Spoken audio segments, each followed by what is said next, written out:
Sumabog ang isang motorsiklong may bomba sa General Santos City. Apat naman na nasawi sa malawakang operasyon kontra droga sa Davao City.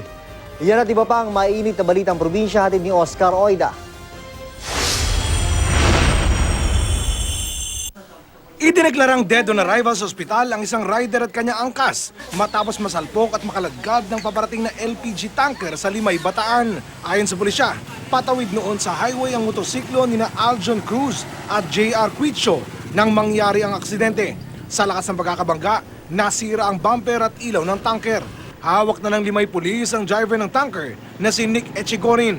Wala pa siyang pahayag sa insidente.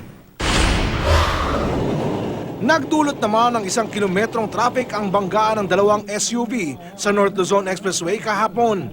Nagsimulang bumigat ang daloy ng mga sakyan sa Candaba Viaduct. Wala namang napaulat na nasaktan sa insidente. Sa Davao City, 4 ang nasawi matapos manlaban sa mga pulis. Sa ikatlong citywide one-time big-time operation sa lungsod, 29 naman ang naaresto. Ayon sa mga otoridad, kumpara sa mga naunang operasyon, mas kakaunti ang mga nakumpiskang iligal na droga ngayon. Labis naman ang kanilang pasalamat sa pagkipagtulungan sa kanila ng mga sibilyan. Nabulabog naman ang pagsabog ng motorsiklo may bomba ang isang tindahan sa General Santos City. Nangyari ito habang may mga naglalaro ng basketball na bahagi ng Summer Youth Olympics sa lungsod. Ayon sa mga nakasaksi, nakarinig sila ng malakas na pagsabog bandang alas 12 ng tanghali.